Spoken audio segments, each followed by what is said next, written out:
다음은 틈새 기출 문제입니다. 다음 자료의 형태가 범주형 자료에서 사용하는 방법이 아닌 것은, 보시면 이제 앞에서 이제 학습하셨던 교차 분석이나 이제 로지스틱 회귀 분석, 막대 도표, 우리가 원 도표, 분할 분석표 이런 것들이 있었죠.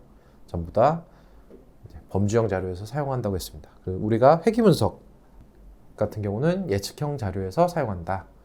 8-1 챕터에서 학습하였습니다. 그래서 답은 2번이 되겠습니다.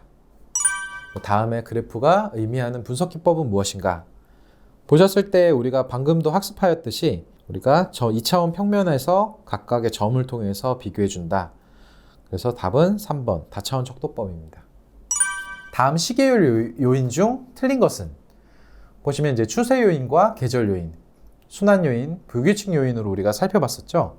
그래서 추세 요인과 계절 요인, 순환 요인이 규칙적 요인이었습니다. 그리고 불규칙 요인이 있었죠. 그래서 추세 요인은 우리가 장기적인 트렌드, 시간을 가지고 인구 증가나 자본 축적, 기술에 대한 진보 이런 것들을 나타낼 수 있었습니다. 그리고 우리가 계절 요인 같은 경우는 우리가 시즈널, 그 계절에 따라서 아이스크림 판매량이 여름에 높았다가 겨울에 낮았다가, 그다음에 농업 생산량이 가을에 증가한다든지 그런 것들을 볼 수 있었습니다. 그리고 불규칙 요인에서는 우리가 예측할 수 없는 천재지변이나 우리가 전염병 같은 경우가 해당되게 되겠죠. 네, 다음에 순환 요인 같은 경우가 물가 상승률이나 이런 장기적인 추세에 대한 규칙적인 내용이었습니다. 그래서 전염병 발생률은 우리가 전염병에 대해서는 예측할 수가 없기 때문에 불규칙 요인에 해당되겠습니다. 그래서 답은 4번입니다. 네, 다음은 틈새 기출 문제입니다. 다음 베이지 정리에 대해서 아래 빈칸에 대해 알맞은 내용을 넣으세요. 네, 실제로 이제 probability A바 B는 probability A죠. A에 대해서 우도인 probability B바 A와 그 다음에 probability B, evidence인 B로 나눠주게 됩니다. 그래서 답은 1번 probability A다. 딥러닝 알고리즘인 RNN의 구성 요소가 아닌 것은? 1번 인풋, 2번 백프로파게이션, 스루프 타임, 3번 타임, 4번 포기 게이트.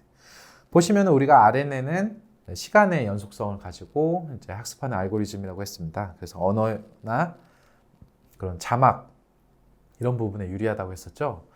그랬을 때 우리가 문제점으로 베니싱 그레디언트, 장기 의존성 문제가 발생하고 그것을 해결한 알고리즘이 LSTM이라고 했습니다.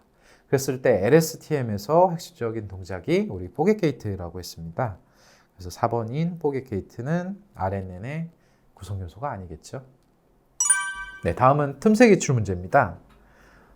지금 말씀드렸죠. 그래서 우리가 다음 중 네트워크 중심성 평가에서 사용하는 중심성이 아닌 것은?